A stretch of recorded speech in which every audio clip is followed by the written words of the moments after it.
Hello students, उम्मीद है आप सब लोग खैरियत से होंगे। Today we will discuss about movement of inertia.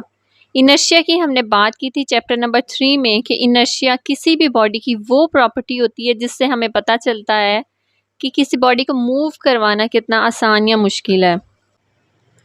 जबकि मूवमेंट ऑफ इनर्शिया की बात करें तो ये किसी बॉडी की वो प्रॉपर्टी होती है जिससे पता चलता है कि उस बॉडी को रोटेट करवाना कितना आसान या मुश्किल है। सिंपल डेफिनेशन हम यूं कर सकते हैं, the product of mass and the square of perpendicular distance from the axis of rotation is called moment of inertia and it is denoted by I. I is equal to mr square. हमने Newton second law पढ़ा था, F is equal to M A. इसको हम नाम दे देते हैं question number 1 का। और लीनियर एक्सेलरेशन और एंगुलर एक्सेलरेशन को हमने रिलेट किया था इस इक्वेशन से, A is equal to R alpha. इस इक्वेशन में A लीनियर एक्सेलरेशन था जबकि अल्फा एंगुलर एक्सेलरेशन।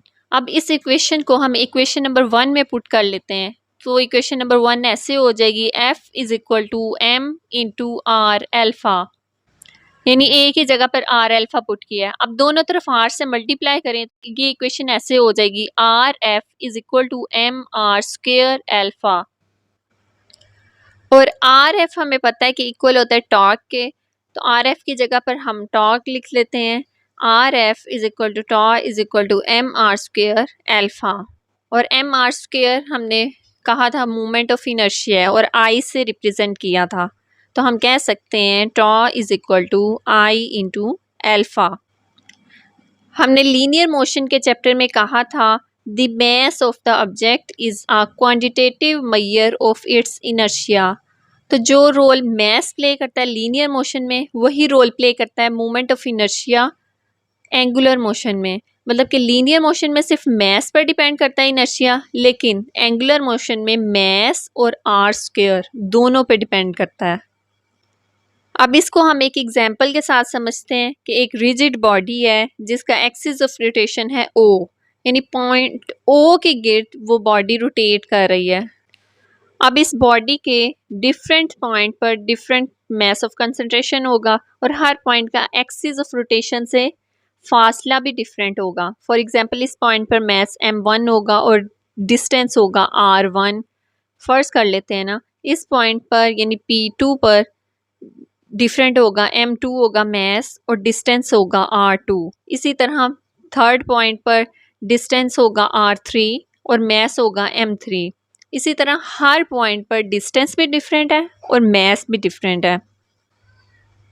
अब जिस पॉइंट पर मास था m1 और डिस्टेंस था r1, वहाँ पर टॉर्क होगा टॉ1 is equal to m1 r1 square alpha 1। इसी तरह सेकंड पॉइंट पर टॉर्क होगा टॉ2 is equal to m2 r2 square alpha 2। इसी तरह nth पॉइंट पर टॉर्क होगा tau n is equal to mn rn square alpha n। चूंकि ये एक रिजिड बॉडी है तो सारे मैसेज सेम एंगुलर एक्सेलरेशन से मूव करेंगे, यानी अल्फ़ा 1 अल्फ़ा 2 और अल्फ़ा n सब सेम है। तो हम अल्फ़ा 1 अल्फ़ा 2 लिखने के बजाय हम सिंपल अल्फ़ा लिख लेते हैं। तो टोटल टॉर्क इस रिजिड बॉडी का हमारे पास होगा tau total is equal to टॉ1 प्लस टॉ2 प्लस टॉ3 plus so on tau n।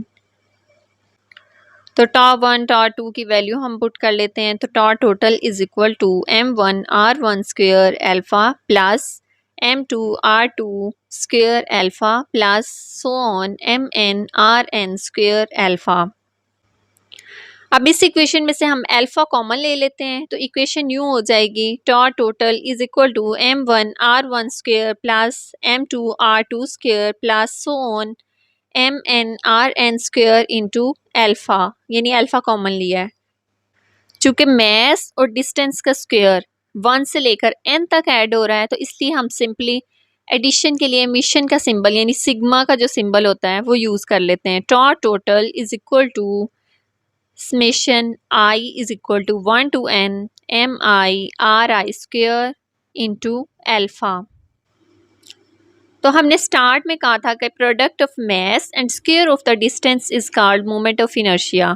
तो इन शॉर्ट हम इस इक्वेशन को यूँ लिख सकते हैं, tau is equal to I into alpha, मतलब summation I is equal to 1 to n M I R I square की जगह पर आई लिखा है, जो कि product of mass and square of the distance है, मतलब मोमेंट ऑफ इनर्शिया है।